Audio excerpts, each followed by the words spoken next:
La communauté internationale a célébré le dimanche 26 juin la journée internationale de la lutte contre la drogue, sensibilisée aux méfaits de la consommation de toutes les formes de drogue et même les drogues dites licites. C'est le défi sur lequel cette journée attire l'attention. Vous suivrez dans cette édition quelques Béninois qui se sont prononcés sur le sujet.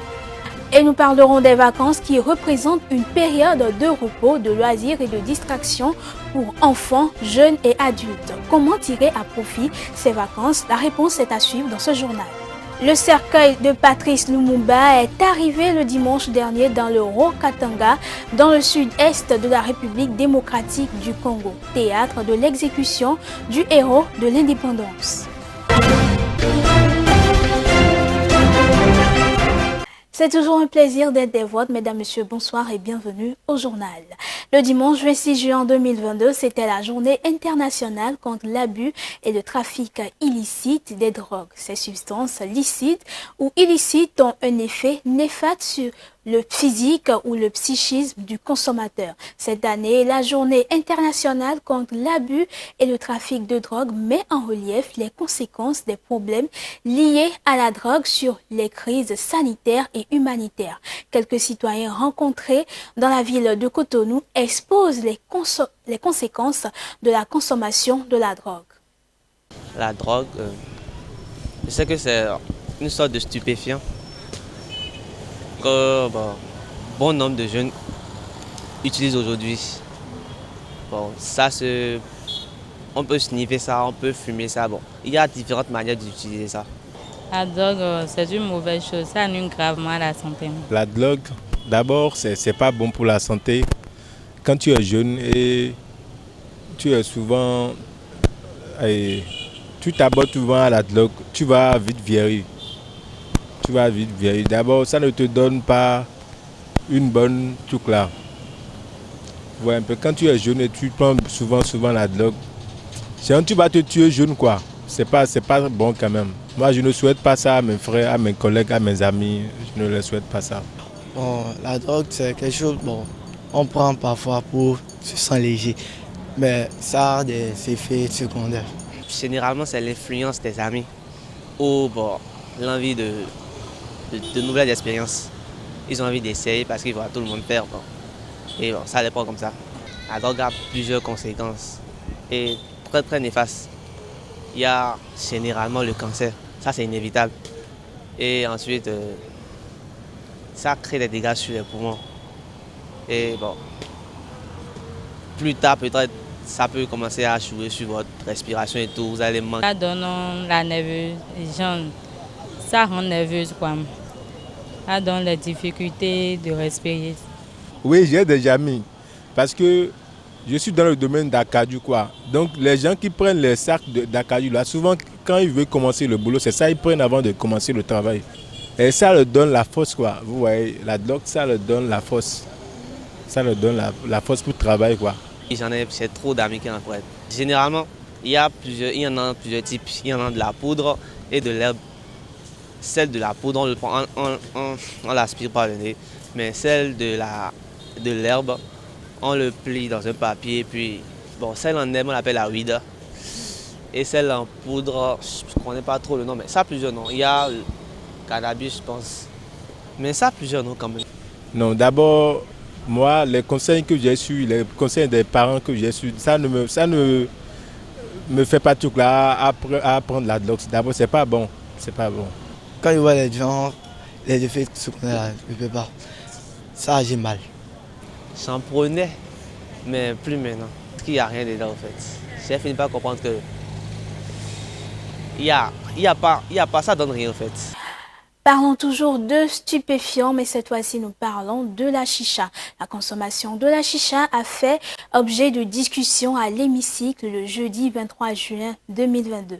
C'était à l'occasion d'une séance plénière consacrée au contrôle de l'action gouvernementale. À l'ordre du jour, des questions orales, notamment celles relatives à cette substance dont la consommation se répand. Des questions orales avec débat étaient au menu de la plénière ce jeudi à l'Assemblée nationale du Bénin, dont celle adressée au gouvernement par l'honorable Nazé Sado relative à la consommation du chicha. Un fléau qui tue en silence la jeunesse béninoise selon l'auteur de la question. C'est le ministre de l'Intérieur et de la Sécurité publique qui répond au nom du gouvernement du Bénin.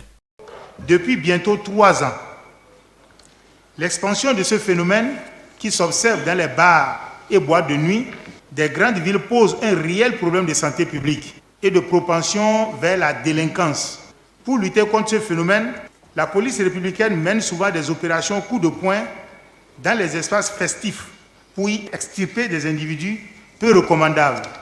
Au regard de la dangerosité de la chicha et de l'engouement manifesté par la jeunesse vis-à-vis de son usage, une répression conséquente pourrait être envisagée. Mais elle ne saurait être effective sans la prise d'une loi spécifique pour décourager le phénomène. Moi, j'estime que le gouvernement peut faire, par exemple, comme ce qui est fait au Sénégal. Le Sénégal a pris un arrêté. Et cet arrêté a été pris par le ministre de la Santé, avec son collègue, le ministre du Commerce, pour interdire l'importation, la distribution et la consommation de la chicha sur toute l'étendue du territoire sénégalais. Je crois qu'au Bénin, on peut faire de même pour éviter les procédures longues. Le sujet est familier aux élus. Il y en a même qui lui ont consacré des études et leurs conclusions sont inquiétantes. Nous avons demandé aux fumeurs de la chicha, on a collecté donc ce qu'ils fument. On est allé faire des études chromatographiques pour apprécier le contenu. Et le contenu montre que les enfants fument la drogue, la chicha, le hashish, le cannabis. Ils mettent ça à l'intérieur. Nous sommes en train de tuer nos enfants parce qu'on est en train de laisser un phénomène qui est en train d'évoluer. Ça arrange les Libanais qui vendent. Ça arrange ceux qui sont les bars. Mais nos propres enfants qui sont de fumer aujourd'hui. Vous savez, ces maladies qui arrivent, c'est des maladies chroniques dont l'incubation n'est pas immédiate. C'est au bout de 5 ans, 10 ans, 20 ans que les enfants vont commencer par présenter les pathologies dont nous sommes en train de dénoncer aujourd'hui. Des données alarmantes. Plusieurs députés demandent des mesures conséquentes de la part de l'exécutif.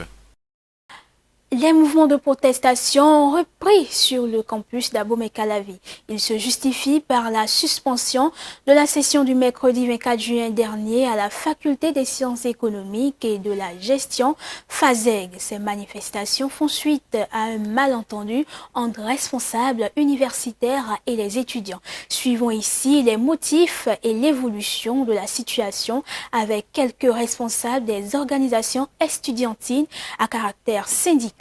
Ils sont au micro de Romaric Dossa et Pierre Akak. Si les étudiants n'ont pas composé à la FASEG, c'est parce qu'il y a eu une exigence de reprogrammation d'une matière qui autrefois a été empêchée.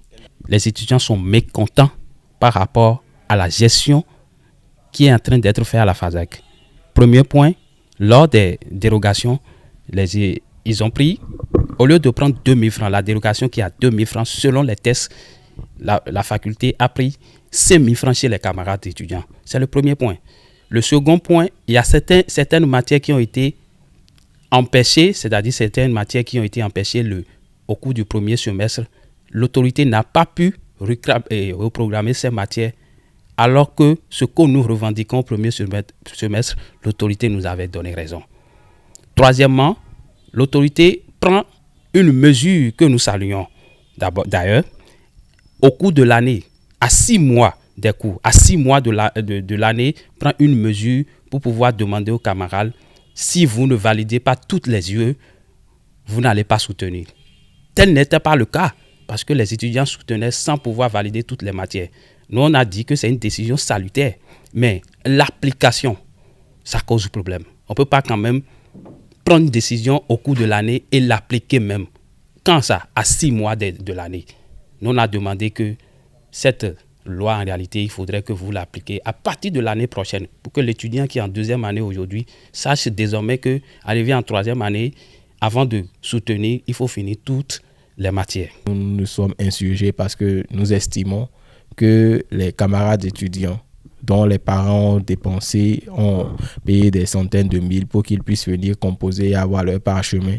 Il faille quand même leur donner l'opportunité, la possibilité de venir composer et que les revendications qui ont été émises puissent passer par la voie de la négociation afin que tout le monde puisse s'en sortir satisfait. Il y avait déjà, on a envoyé des notes à l'autorité. On a fait des séances avec l'autorité pour pouvoir exprimer nos doléances. On a négocié. On a fait tout ce qui nous confère les textes de la République. C'est-à-dire, on a négocié, on a proposé même des choses pour pouvoir pallier à cette situation. Toujours est-il que l'autorité est campée sur sa position. Alors que les étudiants sont conscients du problème qui est là. C'est suite à ça, nous étions obligés de forcer les choses parce que bientôt l'année va finir. Et il faudra quand même nous donner satisfaction pour permettre aux étudiants de composer librement, de composer dans de très bonnes conditions. Nous confirmons que l'autorité est bien réceptive, l'autorité veut bien accorder satisfaction à ces revendications-là. Juste que la méthode dure, le bras de fer qui a été engagé pour je ne sais quoi, ne leur permet pas de satisfaire très rapidement à ces problèmes-là et met la grande majorité des étudiants en difficulté. L'autorité aussi a jugé la pertinence de ce qu'on est en train de revendiquer parce que tout récemment, il y a une note qui est prise pour pouvoir quand même pallier au premier point. C'est-à-dire retrocéder les sous qui ont été injustement pris chez les camarades. Je sais que l'autorité prendra certainement des dispositions pour que les prochaines compositions qui seront programmées ne soient pas perturbées. Bientôt, les artisans vont libérer le centre de promotion de l'artisanat de Cotonou pour la réalisation d'un géant projet gouvernemental. En attendant le réaménagement du centre, des boutiques sont déjà en construction en face de la Bourse du Travail à Cotonou. Ceci pour accueillir clients et vendeurs. Mais qu'en est-il du Miniso de Cotonou érigé dans le centre en relogement et disparition? Notre rédaction s'intéresse au sujet. Vous aurez plus de détails dans cet élément de Romaric Dossa et Pierre Akakou. Plus d'une vingtaine de boutiques sont érigées le long de la ruelle de la Bourse du Travail. Elles s'étendent le long de l'espace longeant la clôture du camp Guézo. Si les artisans du centre de promotion de l'artisanat de Cotonou n'attendent que la finition des travaux, des visiteurs s'interrogent sur la situation du Miniso du CPA. Va-t-il être aussi relogé? La grosse interrogation. Tout est dans la manière. Tout est dans la manière. Si le gouvernement veut que ce zoo soit une référence, soit garde toujours sa place de primeur, nous on est disponible. On connaît, on n'a pas besoin d'aller encore apprendre quelque part. On connaît le travail, on va s'y mettre et puis ça y est, le gouvernement même sera content de nous. Donc le vrai problème, c'est d'abord, est-ce que le zoo va disparaître? Si le zoo ne va pas disparaître, je suis un compétiteur né. Je crois que le temps nous donnera raison. Voilà ce que je peux dire. Dans cet espace d'environ 0,5 hectares, la trentaine d'espèces animales présentes retient peu l'attention du public. Pour le gestionnaire du zoo, ce n'est pas des projets de restauration du parc qui ont manqué. Cependant, les engagements se sont souvent heurtés à des situations parfois incomprises du responsable du zoo. Je crois que le dernier mot doit revenir à l'État. Le dernier mot doit revenir à l'État. Et je crois que le président... notre président Patrice Talon ne dira pas le contraire. Surtout que quelqu'un l'a déjà dit, gouverner c'est prévoir. Et il était déjà venu pour faire le constat et m'a promis, si on me trouvait un autre site beaucoup plus grand, avec une subvention, si je prenais, je lui avais répondu oui. Je crois que ce n'est pas moi qui va négliger, puisque partout il a passé et il a fait des promesses, il les a réalisées. Et je crois que tous les enfants du Bénin, tous les écoliers, les collégiens et consorts du Bénin ne seront pas déçus, parce que le président forcément doit penser à eux. Et d'ailleurs, tous les jours, il pense à eux. Pourquoi ne pas réhabiliter le zoo? Soit on réhabilite le zoo, soit on nous trouve un autre site comme il l'a promis, et ça va continuer. Lancé avec 2 lionceaux, 2 singes et un âne, il y a plus de 2 décennies, le mini-zoo de la ville de Cotonou peine à émouvoir. Pour un mini-zoo situé dans la ville phare du Bénin, l'atmosphère est paysanne. Entre relogement et disparition de ce mini-pack, la problématique reste pertinente. Et je l'annonçais en titre, les vacances, une période de repos, de loisirs et de distraction pour enfants, jeunes et adultes. Elles sont souvent passées entre amis ou en famille. Au-delà des moments de divertissement, c'est également un moment pour certains jeunes de faire des activités génératrices de revenus. Comment tirer à profit ces vacances? La réponse dans cet élément. Je suis en vacances. Pour tirer profit des vacances aussi, on a nos parents, nos oncles, nos amis. Donc on peut aussi les parler. Ah, on est déjà en vacances. Hein. Qu'est-ce qu'il faut faire? Comment il faut faire? On a 3 mois de vacances, 4 mois de vacances. Surtout nous qui sommes à l'université, des fois on a 5 mois de vacances. On ne fait rien, c'est fini. Mais on a des amis, des parents, des proches à qui il faut parler. Je suis en vacances, hein, je ne fais rien. Comment vous pouvez m'aider? Ah, des fois, certains prennent les vacances pour s'amuser, certains prennent ça pour travailler. Donc, on ne peut pas s'amuser pendant toutes les vacances. Donc, comme vous l'avez dit, il faut s'organiser, il faut un emploi du temps. Par exemple, on a 4 mois de vacances ou 3 mois de vacances. On peut prendre au moins 2 mois de vacances pour travailler et avoir quelque chose pour nous-mêmes. Et les 1 mois ou 3 semaines restantes, on peut s'amuser avec et préparer notre rentrée prochaine. On ne peut pas rester à la maison. On doit chercher un métier à faire.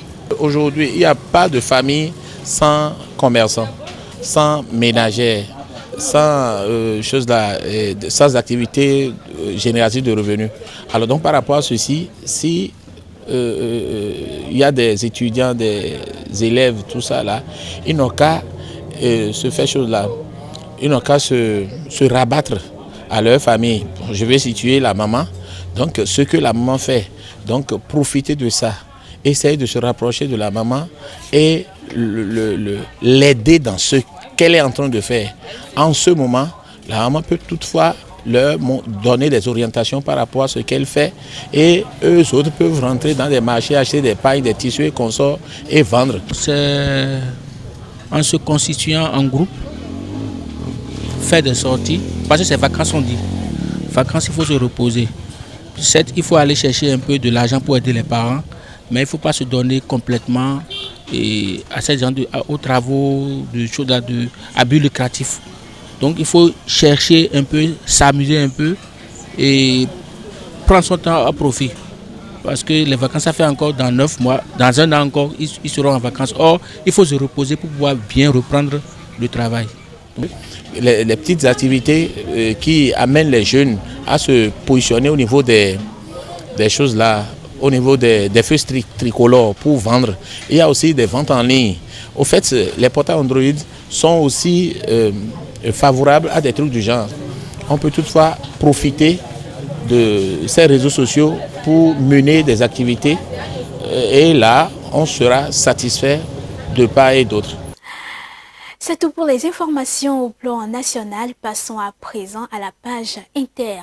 Plusieurs personnes se sont donné rendez-vous le dimanche 26 juin dernier à mi-chemin entre Lumbushi et Likasi pour rendre les derniers hommages à Patrice Lumumba. La dépouille de ce dernier a été déposée au village Silatembo où Lumumba et ses compagnons Maurice Mpolo et Joseph Okito avaient été assassinés il y a 61 ans.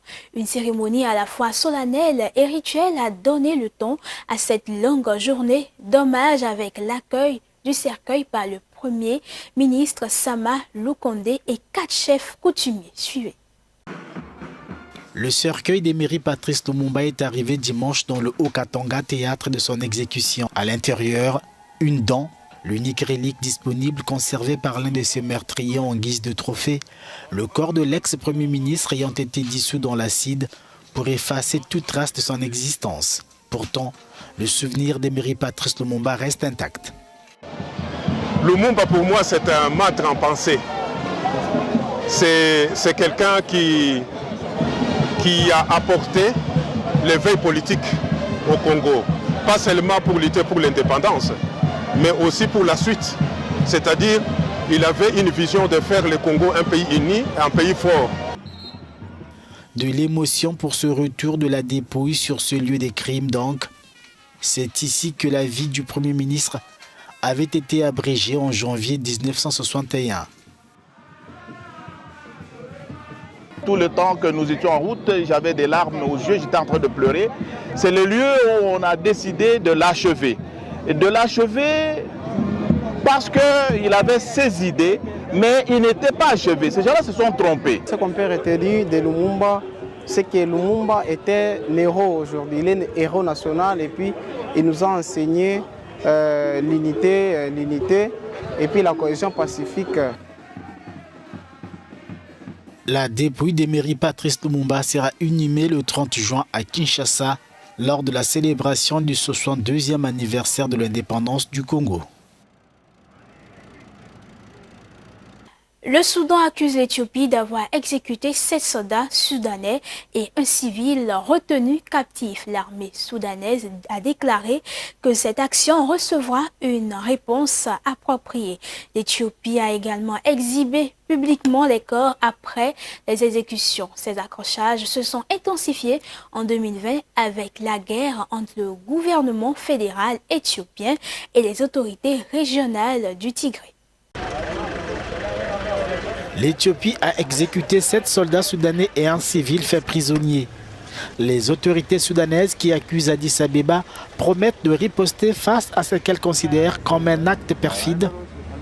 Les victimes avaient été capturées dans la région frontalière d'Al-Fashaga, dans l'état de Gedaref, pomme de discorde entre le Soudan et l'Éthiopie. Bien que des cultivateurs éthiopiens se soient installés dans la zone depuis des décennies, les troupes soudanaises ne s'y sont déployées qu'après le déclenchement du conflit au Tigré. Les deux pays se disputent ces terres fertiles. Les accrochages entre leurs armées se sont intensifiés depuis 2020 suite au conflit dans la région du Tigré. Cette crise frontalière alimente les tensions entre les deux pays qui, malgré de nombreux cycles de négociations, ne sont jamais encore parvenus à trouver un accord sur le tracé de leurs frontières. Khartoum et Addis Abeba s'opposent en outre depuis plus de 10 ans sur la question du grand barrage de la Renaissance construit par l'Éthiopie.